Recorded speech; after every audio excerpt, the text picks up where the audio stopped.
जैसा कि मैंने आप लोगों को बताया कि जब हम भूमंडलीकरण यानी ग्लोबलाइजेशन कहते हैं या वैश्वीकरण कहते हैं तो उसके अलग अलग पहलू हैं। आर्थिक है, राजनीतिक है, सांस्कृतिक है, कल्चरल है, पॉलिटिकल है, इकोनॉमिक है। और हम लोगों को बड़ी बारीकी के साथ, बड़ी समझदारी के साथ ग्लोबलाइजेशन का क्या प्रभाव पड़ रहा है, किस तरह की प्रक्रिया चल रही है आर्थिक क्षेत्र में, राजनीतिक क्षेत्र में, सांस्कृतिक क्षेत्र में, उसको हमें देखना होगा। उसके अलग अलग असरात हैं और इन डोमेन में पॉलिटिकल, इकोनॉमिक एंड कल्चरल में आपस में कुछ संबंध भी हैं। इन सारी चीजों को हमें ध्यान में रखना है। और मैंने थोड़ी देर पहले भी कहा आपको कि ग्लोबलाइजेशन एक मल्टी डायमेंशनल कॉन्सेप्ट है ना। उसको आप बहुत आसानी से समझने की कोशिश करेंगे तो कभी कभी आप फंस सकते हैं। तो अभी हम बात करेंगे आर्थिक वैश्वीकरण की, इकोनॉमिक ग्लोबलाइजेशन की। इसका क्या मतलब हुआ? तो जो सबसे पहली बात जो है वो जो आपको याद रखने की जरूरत है कि अगर कोई आपसे पूछे इंटरव्यू में या कहीं पर भी या एग्जाम में आए आर्थिक ग्लोबलाइजेशन क्या है, तो पहला सवाल आपका ये होना चाहिए, पहला जवाब आपका ये होना चाहिए कि आर्थिक ग्लोबलाइजेशन यानी इकोनॉमिक ग्लोबलाइजेशन का मतलब है कि जब पूंजी का प्रवाह यानी कैपिटल का फ्लो हो जाए, जब गुड्स यानी सामानों का फ्लो हो, तकनीक का फ्लो हो और ह्यूमन बीइंग यानी इंसान का प्रवाह होने लगे, इंसान एक देश से दूसरे देश में आने जाने लगे, मुक्त व्यापार होने लगे, आपको पूंजी होने लगे, पूंजी का ये होने लगे, पूंजी का क्या कहेंगे उसमें प्रवाह होने लगे, तो आप समझना कि ये इकोनॉमिक ग्लोबलाइजेशन की प्रक्रिया है। दूसरी बात ये है कि इसमें इंटीग्रेशन हो जाता है, जुड़ाव हो जाता है, जुड़ जाता है। राष्ट्रीय अर्थव्यवस्था अंतर्राष्ट्रीय अर्थव्यवस्था से जुड़ जाती है। Economic globalisation is a process through which we see the integration of national economies into international economy. ठीक है। और ये सब कैसे होता है? ये सब होता है प्राइवेटाइजेशन से होता है, यानी निजीकरण। निजीकरण का मतलब ये हुआ, बहुत ही आसान जबान में निजीकरण का मतलब हुआ कि सरकार अब आर्थिक मामले में ज्यादा हस्तक्षेप नहीं करेगी। अब ये सारे काम जो हैं वो निजी प्लेयर, प्राइवेट कंपनियां, प्राइवेट लोग, कारपोरेशन ये सब करेंगे। मिसाल के तौर पर अगर आपका कॉलेज दिल्ली यूनिवर्सिटी के तहत आता है और दिल्ली यूनिवर्सिटी को भारत सरकार चलाती है, तो दिल्ली यूनिवर्सिटी का निजीकरण नहीं हुआ है। लेकिन जब दिल्ली यूनिवर्सिटी में को चलाने के लिए किसी प्राइवेट व्यक्ति को ये दे दिया जाएगा तो फिर इसका निजीकरण होगा। आप लोग सुनते होंगे कि प्राइवेट बहुत सारे हवाई अड्डे को दे दिया गया है, बड़े बड़े कंपनियों को दे दिया गया, वो चलाती हैं, है ना, उनको लीज पे दे दिया गया है। तो उसका निजीकरण हुआ कि नहीं हुआ उसका? और जब निजीकरण होगा तो उसमें क्या होगा? उसमें उसकी बहुत खामियां भी है निजीकरण का। निजीकरण की खामियां ये है कि फिर जब निजीकरण की प्रक्रिया जब होती है और जब प्राइवेट प्लेयर्स उसको आते हैं उसको चलाने के लिए, तो उनके दिमाग में जो सबसे बड़ा एजेंडा होता है वो क्या होता है? प्रॉफिट, मुनाफा, है ना। मैं आपको पढ़ा रहा हूं तो मैं कुछ मुनाफे के नियत से नहीं पढ़ा रहा हूं, मैं ऐसे नहीं पढ़ा रहा हूं। आपको ये नहीं बोल रहा हूं कि सुनो क्लास में मैं कम पढ़ाऊंगा, ट्यूशन में आ जाना, मैं तुमको ज्यादा पढ़ाऊंगा, है ना। ये हुआ मुनाफा देखना। और मैं क्लास में अमीर गरीब सबको मैं पढ़ा रहा हूं, है ना। मुझे इससे मतलब नहीं कि कौन अमीर है और कौन गरीब है। तो राज्य की एक जिम्मेदारी होती है जन कल्याण, है ना। राज्य की जिम्मेदारी है जन कल्याण। आप लोग पॉलिटिकल साइंस के स्टूडेंट हैं, हमारा जो राज्य है, स्टेट है, उसका कैरेक्टर क्या है? वेलफेयर स्टेट का है। हमारा संविधान कहता है डायरेक्टिव प्रिंसिपल में कि राज्य को जन कल्याणकारी, लोक कल्याणकारी बनना चाहिए, यानी सरकार को लोगों के हित के लिए काम करना चाहिए। हमारे संविधान में जो प्रिएम्बल है उसमें क्या है? सोशलिस्ट है कि नहीं है? हमारा देश सोशलिस्ट है। सोशलिस्ट का मतलब है समाजवादी व्यवस्था है। समाजवादी व्यवस्था का मतलब होता है कि सरकार जो है शिक्षा, रोजगार, स्वास्थ्य, जन कल्याण, ये सारी चीजें अपने हाथों में रखेगी और इसे लोक कल्याण की को ध्यान में रखकर करेगी, इसको मुनाफा की चीज नहीं बनाएगी। मिसाल के तौर पर अगर कोई बीमार हो गया तो हम इसलिए उसका इलाज नहीं करेंगे कि उसके पास पैसा नहीं है, सबको इलाज चाहिए, है ना। अगर कोई पढ़ा लिखा है तो सबको नौकरी मिलनी चाहिए, सबको शिक्षा मिलनी चाहिए। लेकिन प्राइवेट कॉलेज में क्या हो रहा है, आपको जिसके पास पैसा है वही पढ़ पाएगा, जिसके पास पैसा है उसी का इलाज हो पाएगा।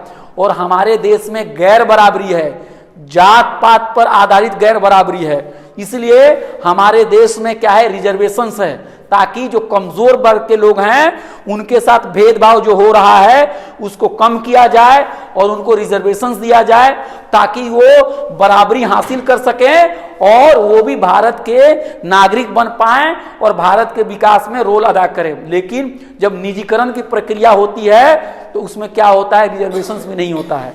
तो आप देखेंगे कि ग्लोबलाइजेशन जो है इसमें ज्यादा से ज्यादा जो चीजें हैं, ज्यादा से ज्यादा उसका फोकस है वो है ग्रोथ, विकास, और इसके लिए प्राइवेटाइजेशन की प्रक्रिया अपनाई जाती है, निजीकरण की। माना यह जाता है कि जो निजीकरण की जो व्यवस्था है वो ज्यादा बेहतर है बिजनेस के लिए, क्योंकि इसमें कोटा नहीं है, इसमें लाइसेंस नहीं है, 50 दफ्तरों में जाने नहीं पड़ते हैं। अब बिजनेस जो करना चाहता है उसको सरकार छूट देती है, टैक्स में छूट देती है, सस्ते दाम पर बिजली देती है, आपको जमीन देती है, बहुत आगे बढ़ाती है। और जो समाजवादी व्यवस्था है उसमें क्या है, उसमें उनके ऊपर तरह तरह के उनसे कागजात मांगे जाते हैं, उनको बहुत सारे प्रक्रियाओं से गुजरना होता है। तो बिजनेस को बढ़ाने के लिए क्या चल रहा है, प्राइवेटाइजेशन चल रहा है, जिसको हम कहते हैं निजीकरण, है ना। और निजीकरण से ही जुड़ा हुआ दूसरा मामला है जिसको कह रहे हैं उदारीकरण, यानी लिबरलाइजेशन। यानी राज्य क्या करेगी, अपने दरवाजे को खोल देगी व्यापार करने के लिए, विदेशी कंपनियां आएगी और आपके यहां व्यापार करेगी। उसी तरह आपके देश में बना हुआ सामान जो है वो दूसरे देश में जाएगा और दूसरे देश भी अपने दरवाजे को खोल देंगे। इसी को हम कहते हैं लिबरलाइजेशन। लिबरलाइजेशन कैसे किया जाता है, उदारीकरण कैसे किया जाता है, तो उदारीकरण ऐसे किया जाता है जब आप उद्योग धंधे करने के लिए आप चीजों को सरल करते हैं, आप प्रॉफिट के बारे में सोचते हैं, आप निजी कंपनियों को बहुत सारा इंसेंटिव देते हैं और आप क्या करते हैं, जो रेस्ट्रिक्शन लगा होता है उसको कम करते हैं और विदेशी गुड्स को भारत में आने के लिए जो यहाँ पे बहुत सारा कर लगा हुआ है, जो टैरिफ लगा हुआ है, उसको आप हटा लेते हैं ताकि वो आसानी से अंदर आ जाए। उसी तरह से आपके भी जो सामान है विदेश में जब आप जाएंगे बेचने के लिए तो वहां पर भी वो क्या करेंगे, आपके सामान पर ज्यादा टैक्स नहीं लगाएंगे। और एक और चीज क्या है कि सरकार क्या होता है, किसानों को और दूसरे लोगों को सब्सिडी देती है ना। पानी पे सब्सिडी, खाद पे सब्सिडी, आपको यूरिया पे सब्सिडी, वो सब्सिडी भी कम किया जाता है। क्यों कम किया जाता है, क्योंकि जो बड़े बड़े जो ऑर्गेनाइजेशन हैं जैसे IMF, WTO, वर्ल्ड बैंक, इनका कहना है कि अगर आप अपने किसानों को सब्सिडी दोगे तो क्या होगा, जो मुक्त व्यापार का जो कॉन्सेप्ट है इसमें बाधा आएगी। क्योंकि जो दूसरे देश के किसान हैं वो क्या होंगे, उनकी हालत जो होगी वो अच्छी नहीं होगी। मिसाल के तौर पे अगर भारत अपने देश में किसानों को बहुत सब्सिडी दे रहा है गेहूं पैदा करने के लिए, और मान लीजिए दूसरे देश के किसान को सब्सिडी नहीं मिलती है, तो दूसरे देश के किसानों को के साथ अन्याय होगा कि नहीं अन्याय होगा। इसलिए कहा जा रहा है कि सब्सिडी को खत्म करो। लेकिन आपको ये जानकर हैरानी होगी कि बात तो बड़े बड़े ऑर्गेनाइजेशन IMF, वर्ल्ड बैंक कहते हैं कि सब्सिडी खत्म करो, लेकिन अमीर देश खुद सब्सिडी नहीं खत्म करते। अमीर देश बहुत सब्सिडी देते हैं अपने किसानों को, और अमीर देश गरीब देशों को कहते हैं कि तुम अपने किसानों से सब्सिडी को हटा लो। यह भी बहुत इंटरेस्टिंग प्रक्रिया है कि इसका खामियाजा ज्यादातर गरीब देश ही भुगत रहा है। तो जब भी ग्लोबलाइजेशन आएगा, ग्लोबलाइजेशन लाना होगा तो उसके लिए फ्री ट्रेड करना होगा कि नहीं करना होगा, उसके लिए जो प्रोटेक्शन है उसको बढ़ाना होगा या कम करना होगा, प्रोटेक्शन को कम करना होगा। उसमें निजीकरण को बढ़ाना होगा या कम करना होगा, बढ़ाना होगा। उसमें राज्य जो है आर्थिक मामलों में वो ज्यादा रोल अदा करेगी या कम रोल अदा करेगी, कम रोल अदा करेगी। लिबरलाइजेशन बढ़ेगा या घटेगा? लिबरलाइजेशन बढ़ेगा और पूंजीपतियों को, बड़े बड़े कारखाना चलाने वाले को, उद्योगपतियों को ज्यादा से ज्यादा सहूलियत दी जाएगी या कम से कम सहूलियत दी जाएगी? ज्यादा से ज्यादा। और मार्केट का रोल बढ़ेगा कि घटेगा? और राज्य जो है वो लोक कल्याणकारी कामों से पीछे हटेगा कि आगे बढ़ेगा? पीछे हटेगा। और इससे गरीबों को नुकसान होगा या फायदा होगा? नुकसान होगा। तो इसमें ये चीज बहुत इंपॉर्टेंट चीज है, और कि ये जो ग्लोबलाइजेशन की प्रक्रिया है, इसके सेंटर में जो चीजें हैं, ग्रोथ ग्रोथ ग्रोथ, विकास विकास विकास, जीडीपी जीडीपी जीडीपी। अब जीडीपी के बारे में एक बात सुनिए, बहुत ही आसान तरीके से बताता हूं। इस देश में जो कुछ चंद पूंजीपति हैं, 10 या 15, उनके पास इतनी दौलत है जितने करोड़ों लोगों के पास भी नहीं है कि नहीं? मान लीजिए एक और मैं आपको एग्जांपल देता हूं। इन्होंने खाई है 10 रोटी, ठीक है, और आपने खाई है एक भी रोटी नहीं। तो अगर हम दोनों को कंपेयर करें तो टोटल रोटी की संख्या कितनी हुई और खाने वाले कितने हुए? तो एवरेज करेंगे तो एक इंसान ने कितनी रोटी खाई और इन्होंने कितनी खाई? एक भी नहीं खाई। तो कई बार क्या होता है कि डाटा का हेरा फेरी होता है। जैसे हम जब जीडीपी के बारे में आप लोग सुनते होते हैं ना, ग्रॉस डोमेस्टिक प्रोडक्ट, है ना, तो उसमें क्या होता है कि दिखाया जाता है कि देश का दौलत बहुत बढ़ गई, देश की दौलत बहुत बढ़ गई, है ना, भारत बहुत दौलत बढ़ गई, है ना, भारत बहुत दौलतमंद हो गया, भारत के पूंजीपति पूरी दुनिया में छा गए। लेकिन दूसरी तरफ यह सवाल उठता है, गरीब को क्या मिला? तो यह भी इंपॉर्टेंट सवाल है ना कि ग्लोबलाइजेशन में सारा जोर है विकास का, जीडीपी बढ़ाने का, ग्रोथ रेट बढ़ाने का, मुनाफा बढ़ाने का। लेकिन इन सारी पूरी प्रक्रियाओं में एक्चुअली गरीब को, एक्चुअली ज्यादातर आम लोगों को क्या मिल रहा है, ये सवाल क्या हो जा रहा है? दब जा रहा है। क्या हो जा रहा है? इस पर चर्चा नहीं हो रही। आजकल आप पॉलिटिक्स में जाएंगे तो हर नेता बोलेगा इस देश को मैं विकास करना चाहता हूं, विकास के लिए मैं काम कर रहा हूं, विकास विकास विकास विकास। अरे भैया कितना विकास करोगे? आपको एक नई रिपोर्ट आई है, यूनाइटेड नेशंस की आई है, यूनेस्को की रिपोर्ट आई है अभी कुछ दिन पहले, 8 फरवरी को यह सामने आई है कि दुनिया में जितने भी स्कूल्स हैं उसमें 31% स्कूल में पीने का पानी और सैनिटेशन नहीं है। यानी हर 3 स्कूल में से 1 स्कूल दुनिया में ऐसा है जहां पीने का पानी नहीं है। आप देखो, और सैनिटेशन यानी टॉयलेट बाथरूम की व्यवस्था नहीं है। तो आप देखो ये किस तरह का विकास है कि हमारे पास एप्पल का फोन है, हमारे पास हम बड़े बड़े कार की बात करते हैं, हम न्यूक्लियर बॉम्ब बनाने की बात करते हैं, हम बुलेट ट्रेन बनाने की बात करते हैं, लेकिन पानी पीने का भी मुहैया लोगों के पास नहीं है। झुग्गी झोपड़ियों में अभी भी लोग मच्छर और डेंगू और आपको मलेरिया से लोग मर रहे हैं। तो ये रिपोर्ट है, यूनेस्को की रिपोर्ट आई है।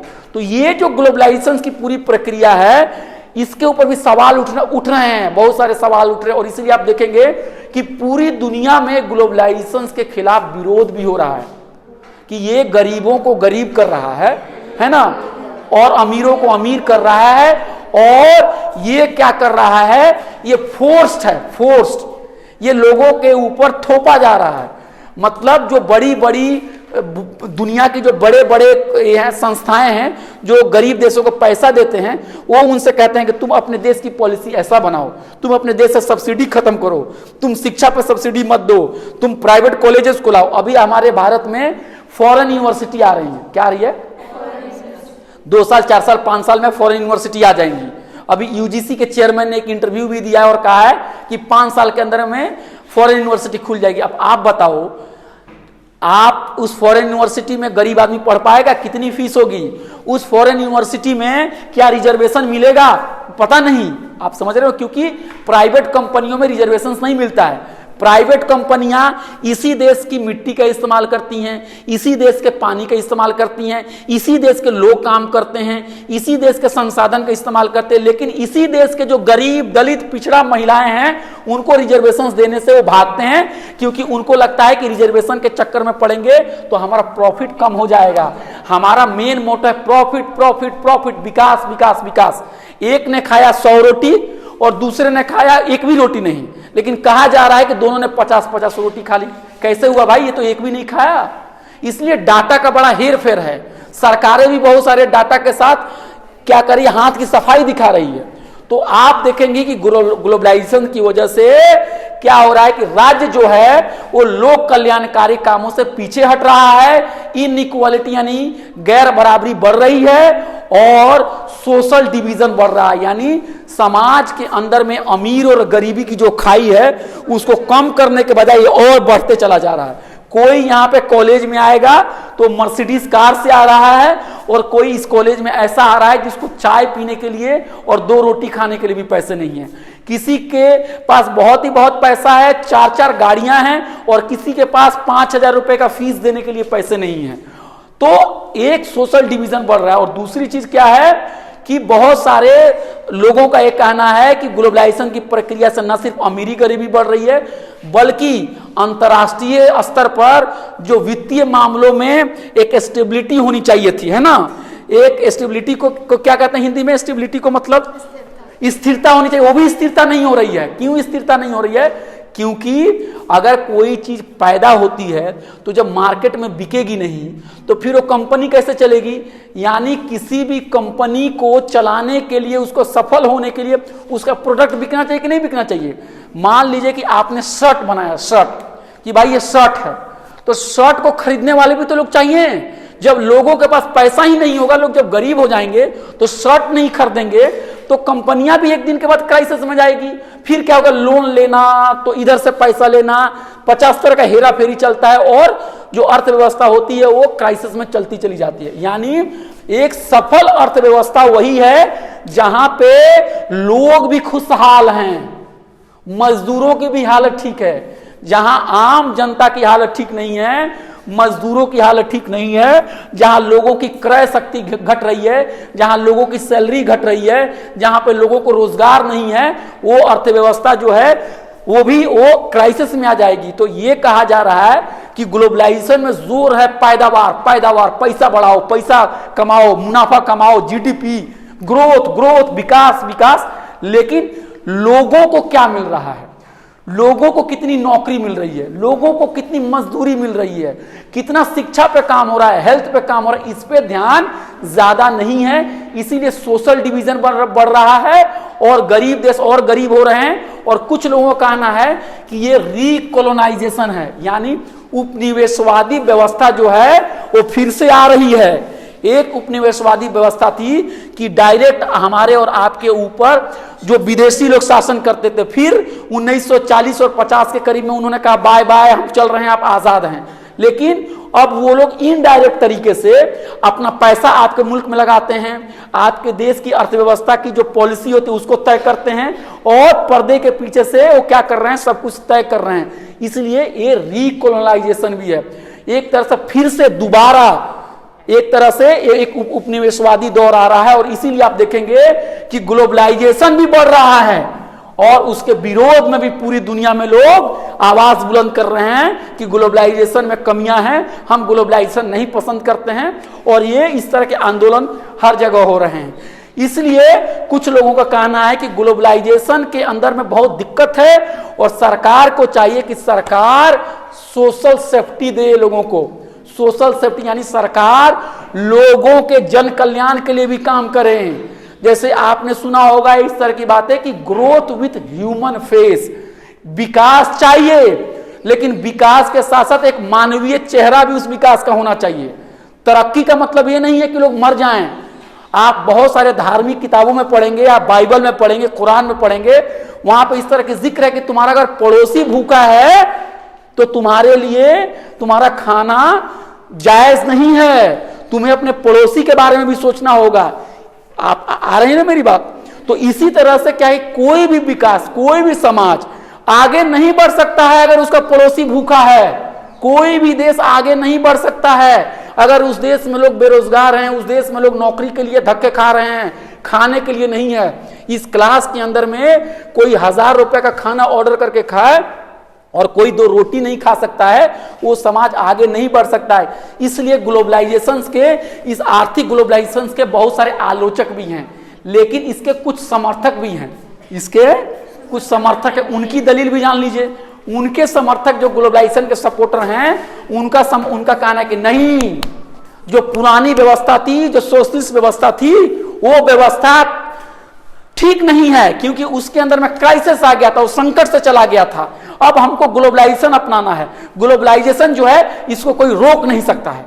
ग्लोबलाइजेशन जो है इसको कोई रोक नहीं सकता, ये इनएविटेबल है, ये आके ही रहेगा। और फिर ये भी कहा जा रहा है कि इतिहास में आप देखेंगे तो बहुत तरह की व्यवस्थाएं आई, सोशलिस्ट व्यवस्थाएं आई, कम्युनिस्ट व्यवस्थाएं आई, लेकिन वो सारी व्यवस्थाएं खत्म हो गई, टूट गई, वो चली नहीं। जैसा कि आपने सुना होगा और पढ़ा भी होगा 12वीं क्लास में कि यूएसएसआर में पहले सोशलिस्ट व्यवस्था थी, कम्युनिस्ट व्यवस्था थी, सोवियत यूनियन टूट गया। उसके बाद से एक साहब हैं अमेरिका में बैठे हुए हैं, उन्होंने किताब लिखी एंड ऑफ हिस्ट्री। उनके कहने का मतलब है, फुकुयामा उनका नाम है, एंड ऑफ हिस्ट्री किताब लिखकर उन्होंने कहा कि अब लिबरल कैपिटलिज्म जो है वही एक सिस्टम है, बाकी सिस्टम खत्म हो गया। तो इनके जो ग्लोबलाइजेशन के जो समर्थक है, उनका कहने का मतलब कि ग्लोबलाइजेशन जो है वो आएगा, ग्लोबलाइजेशन रहेगा, और ग्लोबलाइजेशन जो है, ये ग्लोबलाइजेशन जो है इसको कोई टाल नहीं सकता। ये हिस्ट्री में एक ऐसा दौर है जिसको कोई रोक नहीं सकता। मतलब आप समझ लीजिए कि ग्लोबलाइजेशन की ट्रेन खुल गई, अब कोई भी व्यक्ति इसे रोक नहीं सकता है, ये इनएविटेबल है। और उन लोगों का कहने का मतलब है कि सुनिए, गरीबी को अगर दूर करना है तो जब ग्रोथ होगा, जब विकास होगा तो गरीबी दूर हो जाएगी। जब ग्रोथ होगा तो गरीबी दूर हो जाएगी। अब आपसे मैं आखिरी में सवाल पूछ रहा हूं कि आपको किनका व्यू अच्छा लग रहा है? क्या ग्रोथ होने से गरीबी दूर हो जाएगी? आप लोग क्या सोच रहे हैं, किनकी बात सही है? ग्लोबलाइजेशन की वजह से आपको समाज के अंदर में गैर बराबरी बढ़ रही है, या ग्लोबलाइजेशन की वजह से गैर बराबरी दूर हो जाएगी? क्या आपका कहना है, बताइए, आपका क्या कहना है? नहीं, जोर से बोलिए, बोलिए। गैर बराबरी बढ़ रही है। गैर बराबरी बढ़ रही है, आपका क्या कहना है? बढ़ रही है, आपका क्या कहना है? बढ़ रही है, आपका बढ़ रही है, और आपका बढ़ रही है, आपका बढ़ेगी, इधर बढ़ेगी। तो इसका कुछ आप लोग समाधान बता सकते हैं, इस कैसे क्या होना चाहिए इसका समाधान? बोलिए, एक एक करके सबसे सुनूंगा, सबसे। हाँ बोलिए। थोड़े स्तर पर ये जहाँ तक जाए वहीं तक ही पहुंचानी चाहिए। अब जैसे कि बहुत गरीब लोग हैं, वो नहीं कर सकते प्राइवेट। मैंने आपके कहने का मतलब है कि अगर ग्लोबलाइजेशन की प्रक्रिया अगर चल भी रही है तो उसमें गरीबों के हितों का ध्यान रखना चाहिए, यही कर रहे हैं कुछ लोग, यही कह रहे हैं कि सोशल सेफ्टी नेट्स देना चाहिए। सोशल सेफ्टी नेट्स का मतलब ये हुआ कि उनको एक तरह का, उनको एक देंगे, उनको कुछ एक सिस्टम देंगे ताकि वो उस एक अवसर देंगे, ऐसा ना हो कि वो उसमें डूब के मर जाए, उसमें कुचल दिए जाएं। जैसे ग्लोबलाइजेशन को समझिए कि बुलडोजर है, जो भी आ गया है हम उसको कुचल देंगे, नहीं, ऐसा नहीं होना चाहिए। और कोई कुछ कह रहा था? प्राइवेटाइजेशन को थोड़ा कम करना चाहिए, ठीक है। और आप क्या कह रही हैं? स्कीम्स गरीबों के लिए लाना चाहिए। लेकिन आजकल आप देखेंगे, अगर पेपर पढ़ेंगे, इकोनॉमिक्स वाले जो पेपर आते हैं ना, पिंक वाले, तो उसमें अगर सरकार थोड़ा सा भी गरीबों के लिए कोई पॉलिसी लाती है ना, तो वहां पे आता नहीं सरकार फ्री में बांट रही है, रेवड़ी बांट रही है, इन लोगों को फ्री में अनाज बांट रही है। तो आप देखो इस देश में, इस देश का पत्रकार जो है, जो आर्थिक मामलों का पत्रकार है, वो कितना बैंकरप्ट है कि जब गरीबों को कुछ गेहूं और चावल बांटा जाता है तो उनको परेशानी होती है, लेकिन अमीर लोगों को करोड़ों करोड़ों का बैंक से लोन मिल जाता है, और उस लोन को जब चुकाते नहीं है तो उसका पैसा हमारे ही जेब से फिर दोबारा लिया जाता है, तो उसके ऊपर वो कुछ नहीं बोलते हैं। तो मैं आप लोगों को आज के क्लास के बाद एक विनती कर रहा हूं कि आप लोग जाइए, अगले क्लास में आने से पहले थोड़ा सा पढ़ के आइए कि ग्लोबलाइजेशन सही है कि गलत है, उसमें क्या कमियां हैं, क्या खामियां हैं, उसकी क्या खूबियां हैं, ग्लोबलाइजेशन आपकी जीवन को कैसे प्रभावित कर रहा है, ये सब सारी चीजों को जरा सोच समझ के आप लोग आइएगा, ठीक है? तो आज के लिए नमस्ते।